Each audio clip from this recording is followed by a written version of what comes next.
What's going on, everybody? It's your boy SailorturntGamer, and we are back in the building coming at you with another Dauntless video. In today's video, I am breaking down one of my favorite builds that I've made thus far, the Godhand build. Yes, I've gotten the Godhand in the past, but finally I have came up with a build that I think maximizes what the Godhand does best. So, the Godhand, for those of you that don't have it, you can channel a beam that deals increasing damage up to 200% the longer it is channeled. So, what does that mean in layman's term? You maximize that beam, pocket that charge, fire that beam, and the longer you are holding it, the more damage you will do. That will come into play with this build because you can do so much damage with the Godhand, and it's all about aiming it. If you want to just go for raw damage, hit the same spot over and over and over and over and over and over again. If you just want to weaken up that body and start part breaking everything that's in your sight, then hit the tail, hit the head, hit the legs, hit the body, hit the other leg, hit the other leg, hit the other leg, and boom, it's just it's beautiful. So, let's break down the perks, and I will explain to you guys basically how I came up with this build and what made me go in this direction. So, of course, guys, I said I wanted to break down what the build does best, what the weapon does best, because, hey, this is a Godhand build, so whatever the Godhand does, we got to make sure that we put it to work.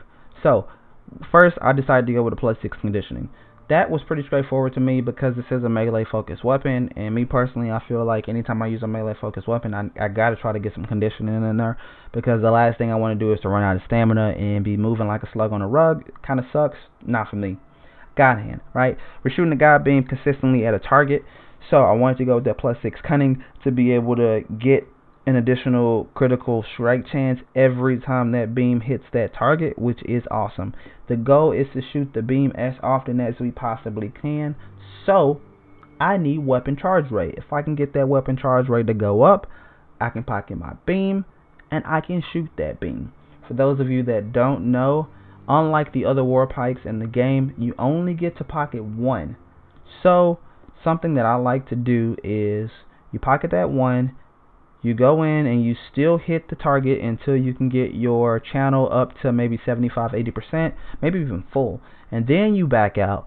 You shoot your God beam in addition to some other things I'm going to talk about. After that one's done, you pocket the one that you kind of had that charge going up and it's been slowly going down. You pocket that one, boom, shoot another one. 2 God beams back to back. It's a nice way to get a healthy chunk of damage. Now, let's move forward to our damage related perks. Predator and Rage Hunter. Predator, right? This is 35% increased damage that you're going to get from not getting hit for 15 seconds. This is going to come in really great because you can get that additional 35% of your beam. It already has the ability to go up to 200%. Now having 35% stacked on top of that, crazy. Now, Rage Hunter, this is a situational perk, but it's nonetheless a great perk. Rage Hunter is going to give you that 40% extra damage when the behemoth is enraged, so in the right situation, you can get up to 275% increased damage. Now, our final damage perk, that's not a perk, it's like a secret. We're using Drask Eye. I don't know if you guys noticed that. If I go over to Drask Eye and we look at this sweet lantern here, the instant ability on that is you're going to be able to deal 30% increased damage for 6 seconds. Now, if you can get this to proc in the right situation, which is when you use your God beam, you want to activate your Drask Eye.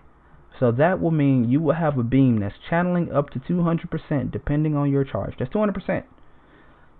If you have Predator activated, that's 235% increased damage. If the behemoth is enraged, that is 40% additional damage. That's 275% damage. Now, finally, activating your instant, that's going to give you 30% more. That's 305% additional damage depending on the situation. That is, if you have Predator proc, the behemoth is upset, you activate your God beam, plus you activate your instant, which can happen quite frequently. I use it very often. If the behemoth's not mad, not a big deal. You can still get 65% additional damage if you have Predator and Drask Eye. Now, weaving in and out of combat, you should typically have Predator up all the time because you should be weaving in and out. You're not in there doing combos, going in raw, crazy damage. No, you're in there to get that charge up. Once you get that charge up, you're backing out. Why are you backing out? Because the GodBEAM, the God Hand special effect, that's where you're making your bread at. That's where you're getting your money at. That's where you're doing all your damage. It's shooting that beam from a distance. It's incredible. And the very last thing that we got for our perks is Conduit. Well, we had one more slot left, and it came down to, well, what other type of support thing will we choose and will we go with? Well, it's kind of a no-brainer, right?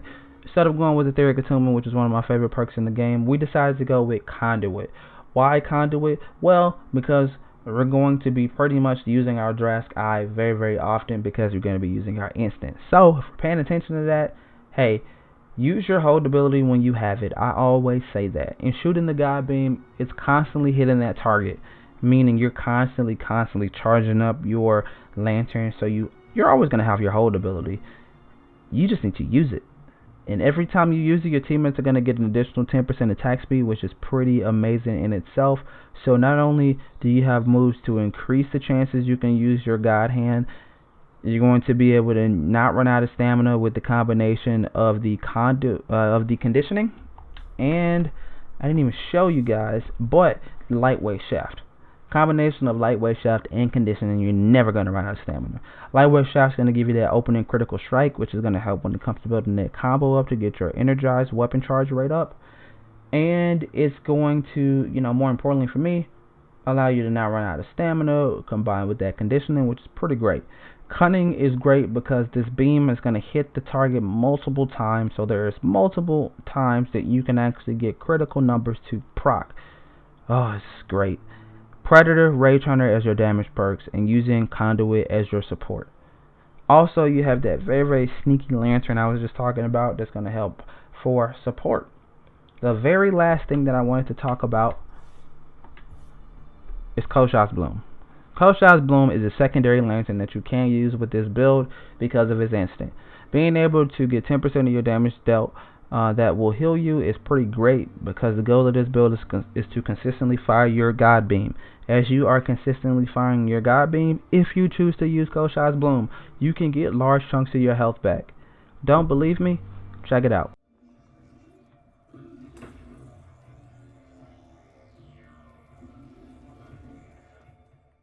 Hey, what do you guys think?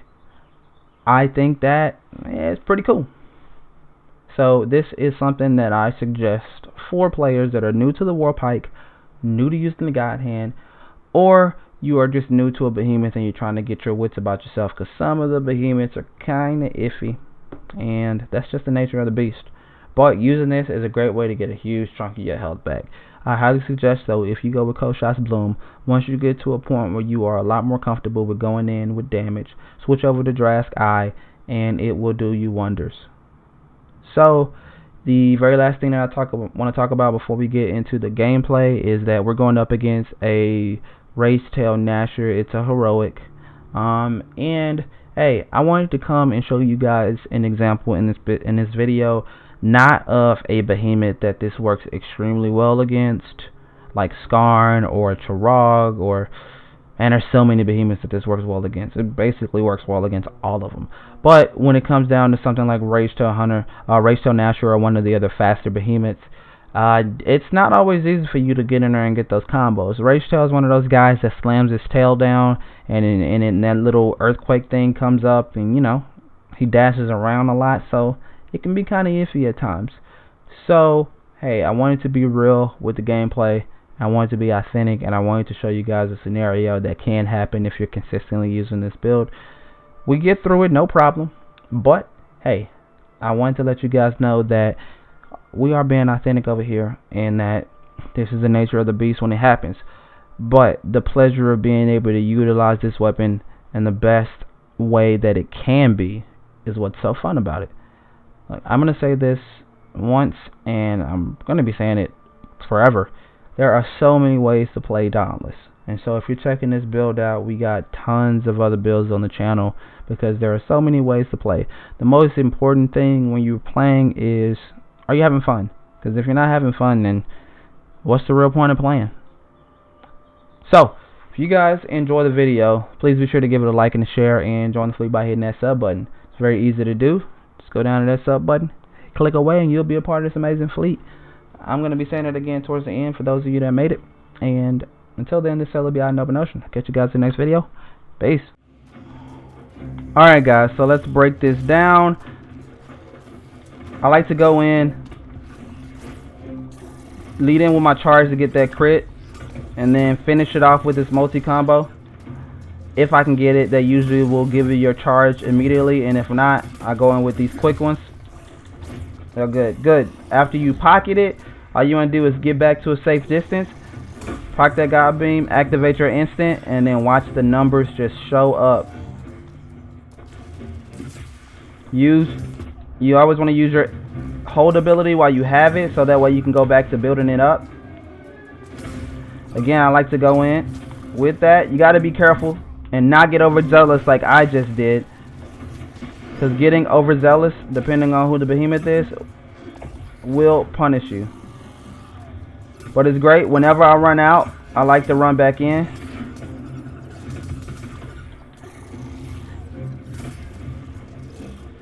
Once you get it procced, just go back out, charge that bad boy up again. Use your hold ability whenever you have it, and the numbers are just flying. And it's going to be beautiful when he gets angry.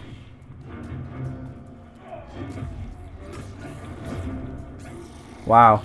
It's going to be beautiful when he gets angry. Because when he gets angry,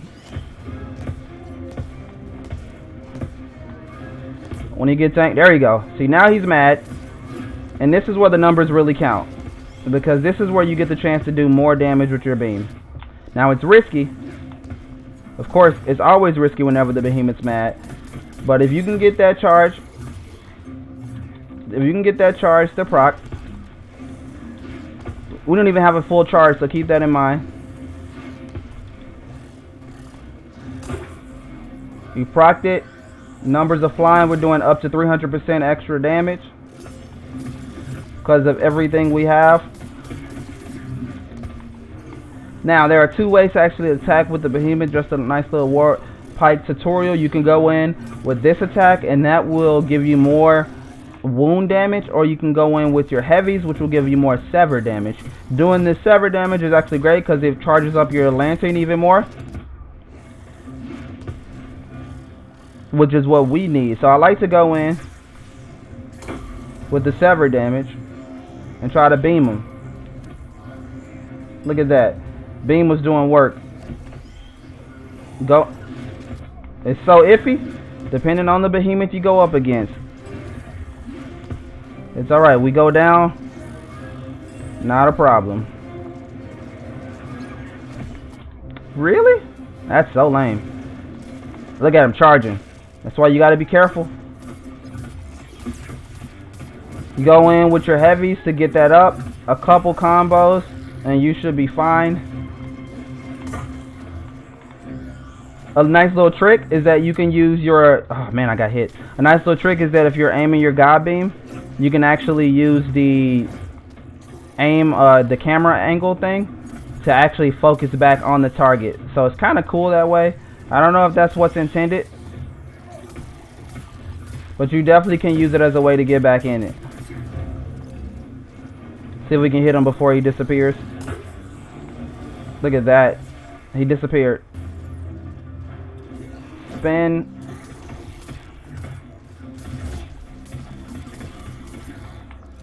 Just got to be careful.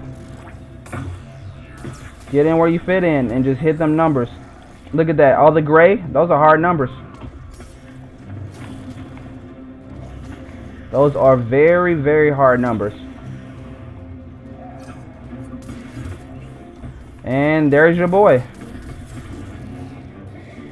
Down for the count. That was real, but that's how it goes, guys. Depending on the behemoth, they move around a lot, but I wanted to show you guys basically how to tackle the build. You want to get in, get your meter to get charged, pocket that meter, get out, go for your GodBEAM, activate your instant from your Drass Lantern to get that extra damage going, and then activate your hold while you're doing that extra damage. It's a cake party. You're doing so much damage, guys. If you don't believe me, try it out for yourself. I promise you're gonna love it. This is one of the best ways to play with the God hand, and it's easy to kind of get most of these parts. So, I am SailorturntGamer, and like I said earlier, I will see you guys in the next video. Until then, this will be out in open ocean. Again, guys, if you made it this far, peace.